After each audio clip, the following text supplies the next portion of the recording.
Jacob Collier, welcome to Australian Musician. Good to see you. Just finished some shows at the Adelaide Cabaret Festival. Yes, sir. How was that experience? It was lovely, really delightful, a really good motley crowd of people. I think the nice thing about the cabaret audiences is they're quite open. You know, they're down to sort of wiggle around. So yeah, we had fun. It was lovely. Yeah. Of course, you're coming back in December, playing Brisbane, Sydney and Melbourne. Will you be mainly concentrating on the Djesse 4 album? It will be a whole lot of different kinds of things. There will be a lot from Djesse Volume 4. The heart of Djesse Volume 4, of course, is the audience itself. And so there's, in my excitement for these shows, a lot of that excitement comes around the idea of the audience as a choir, because I know how special audiences as choirs are in Australia. There's something unlike anything else. So yeah, we'll be singing Volume 4 songs and songs from previous volumes too, and the whole gamut. Yeah. How has the show developed in the last few years since you played here? A great deal. So the last time I came here was 2022, I believe, and that was a really, really fun time. And since then, gosh, I mean, the birth of the album, I think, has created a lot of inertia around the idea of the audience and using them more. The band's slightly different, somewhat the same, somewhat different. I think last time I came here, the show was already quite musically capacious, but this new show is very much like every genre in the world colliding. There really are elements of so many different kinds of things that I love. There's very acoustic elements, there's very electronic elements, there's some moments of wide open improvisation, there's like dancey, more poppy moments. And it's a real mixture between the kind of locked in, time-coded, kind of refined, preordained systems of shows, and then also things that are much more chaotic and free. I think to me it's my favourite combination I've ever seen within a show of mine, of those two elements coexisting. Things that are just like chaos and also like order, you know. Yeah. What do you do just before you hit the stage? Do you have any rituals? I don't have particular rituals. I mean, my job is to show up and just be really in my body. You know, I think that's, any improviser will tell you how important it is to really just be in tune. So I think my only real ritual is just to sit and be a person for a second. Just be like, oh, I'm a person. Oh yeah. And then you go on stage and whatever happens will happen. Yeah. The audience choir is such a big part of your show. Yeah. What is the actual science behind a room full of people who mostly can't sing, but together they're able to perfectly harmonise? Yeah, there's something very magical about it, very mysterious. I don't know if I can explain all the science really, but I think that the way I would think about it is, you know, as long as you've been listening to music as a human, there's circuitry within your brain and mind which understands how to make musical sense and what feels inevitable musically. So my job as a performer or conductor in this sense is to provide people with a sense of harmonic inevitability. Like, well, of course the note will go here, because I mainly use just simple gestures like up and down and left and right to control the audience choir. The thing about it is, the moment you try and be too clever, it just falls apart. So you have to be you can only be very simple about it, and so it boils music down to the very simplest elements of music. You know, big and small, loud and quiet, high and low. All of music is built out of those very simple building blocks. And so I think to me the audience choir feels like a way of tapping into people in a way of showing them what they didn't know they knew, but they actually knew. And if you take people in isolation and say, okay, sing this, sing this, then that can be a little challenging, I think. But there's something about the collective spirit when you're part of something bigger than you that renders your own individual capacities almost blurred, and you become part of this joyous movement of the multitudes. You know. Yeah. I was at the NAMM show in January. Oh, you were? I saw your session there. There was a fair chance there would be quite a few singers in the audience. Can you tell if there's a large proportion of actual singers in a crowd when you do your thing? Yeah, so the way I tend to do this is actually a fun question. You know, the audience choir usually happens a fair amount into the show. You know, maybe we've been playing for an hour or so. So in that time, I have to figure out what I feel like they're capable of. And people are always capable of more than they think they are. But you know, the first thing I do when I go on stage is I always just go, "Hey-oh," and then everyone just sings, "Hey-oh." And even just in that, I get a sense of, okay, this lot are going to be really good, or this lot are going to struggle with this, or okay, this lot are quiet but they're in tune, or this lot are loud and they're wild out of tune. So then I essentially make little decisions to help refine the instrument of the people, so that by the time I get to the moment of the choir, people have a sense of, I have a sense of what distances I can go, because there's so much depth to the language that you can get into, but it all comes down to just like what time of day it is, or how much the people have had to drink, or how old they are, how young they are, and the setting, the venue, and the country you're in. All these things, they all play into it. So yeah, my job is to sort of just ride the wave and have fun with them. We've talked about what you'll be bringing to Australia. What would you like in return from the Australian audience? Oh, just that good old-fashioned Australian passion. There's nothing like it, really. There's like a royal presence to the Australian audiences that I've felt since my first show ever in Australia, which is at a venue called the Metro in Sydney back in 2018.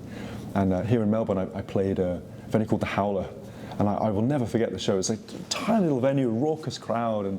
But I knew then what I know now, which is that, when you combine a bunch of Australians and give them permission to participate, they will participate, that's for sure. Yeah. The Djesse project has taken up so much of your life with 4 components.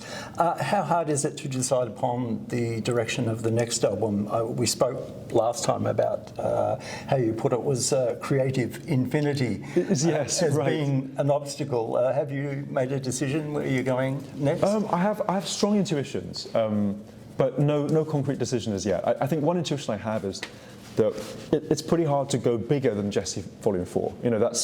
So over 100 artists, musicians on the record, over 100,000 people's voices recorded on there, and it really was it's like the biggest thing I could imagine. Very ambitious. So I think for the next thing, I'd like to focus on one instrument, maybe, just to feel like there's a way of really getting inside one particular instrument and enjoying that. I feel like any creative will tell you that limitations are your friends.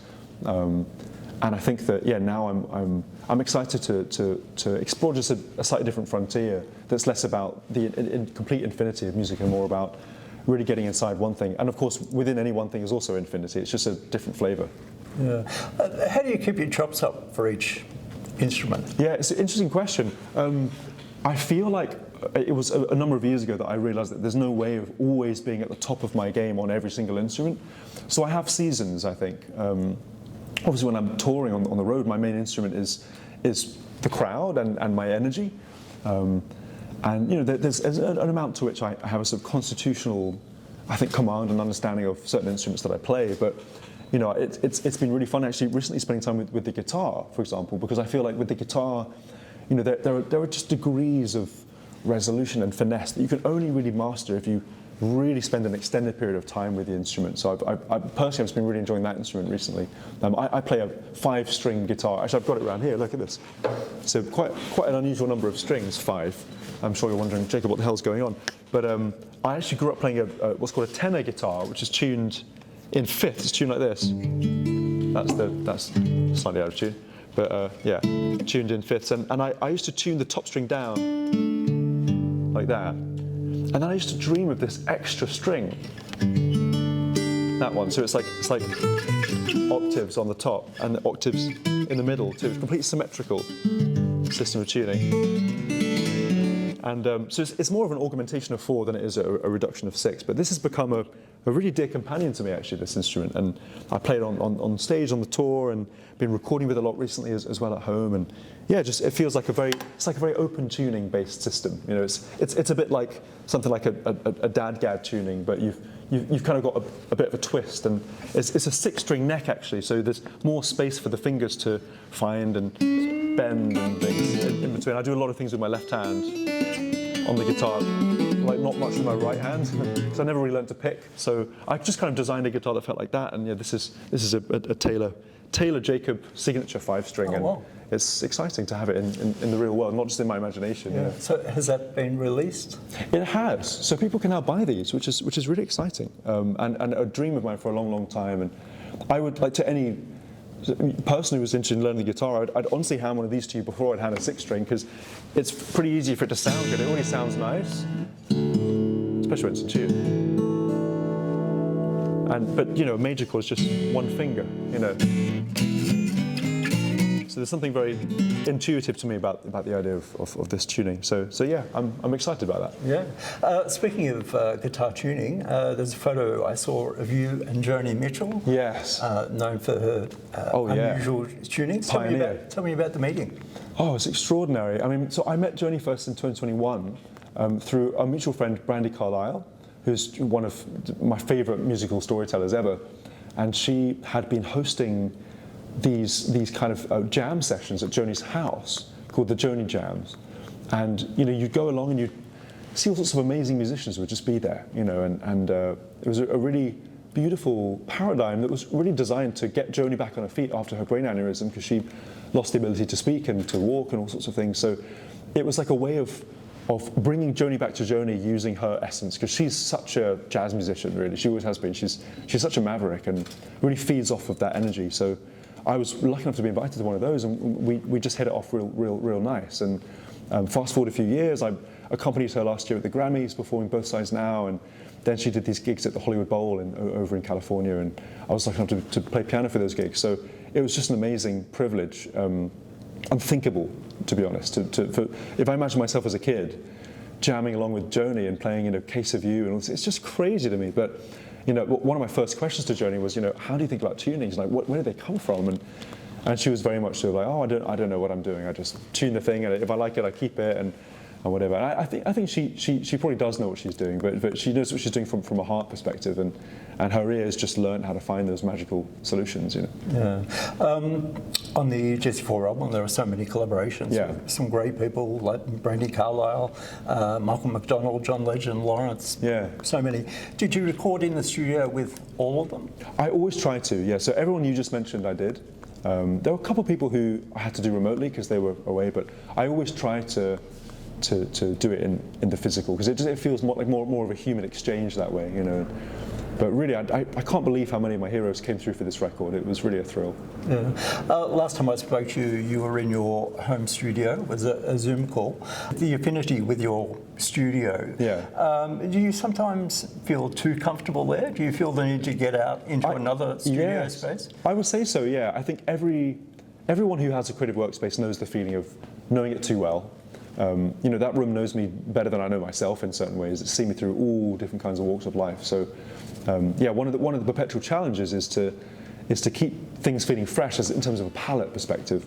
But I think something I've really loved and I've realised that's of great value to me is just this idea of travelling around the world, recording, collecting sounds, and then bringing them home to the room, which I know so well, and almost refining the materials in that environment, because it's a very good environment for refining things as well as creating them. But I think that nowadays, because I know it so well, I know where to find every instrument and everything's ready to go, sometimes it's hard to actually make friction against it. And you always need friction in order to create movement, and you need that in order to be creative. So yeah, but I'm very, very grateful for that room. It's unlike anywhere else for me. Yeah. What was your last creative thought? It's probably the answer to that last question. Gosh, I feel like I'm always thinking creative thoughts in a weird way. I think as someone who travels the world, it's like there's so much input. I mean, look, like this crazy picture, it might be off camera, but there's this like weird green fruit, flowery, orange thing that just like immediately sparks a sound for me, you know. So I think it's impossible to avoid creative thoughts in the world. I think that's what human beings are built to do, is to interpret the world in a way. I think we're more projectors than we are cameras as people, because we have so much just so much inner experience that can't help but come out all the time. So I think every thought's a creative thought, really. Yeah. Last time we spoke, I asked you about bucket list collaborations. Yeah. You told me Kendrick Lamar, PRESALEvia, and the Bulgarian State Television Female Choir. I'm sure I did, yeah.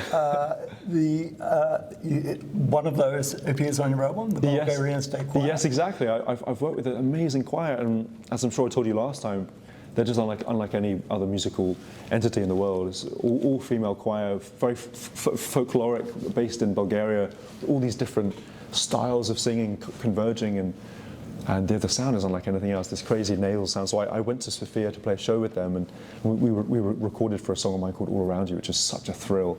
Hopefully next time we speak I will have collaborated with Kendrick or PRESALEvia. Yeah. Have you added to that? Added to the list? Oh gosh, yeah. I feel like there's this unending list of people I'm excited by and interested in. I'm trying to think of a name now. There's an amazing musician called Luzmia Carpio, who comes from Bolivia, who's recently has become a real obsession of mine. She's just this incredible, she has a really high-pitched voice, does some amazing songs. There's another of my favourite musicians is called Adrienne Lenker.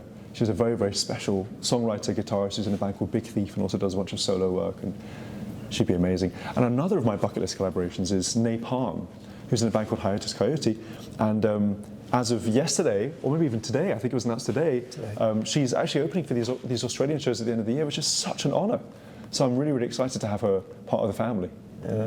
One of your most recent ideas has been to create an orchestra out of fans for a show in San Francisco. Yeah. How's that project coming along? It's coming along just great. It's an idea that was born in my love for the orchestra. I've always loved orchestras since I was knee-high to a grasshopper, as they say.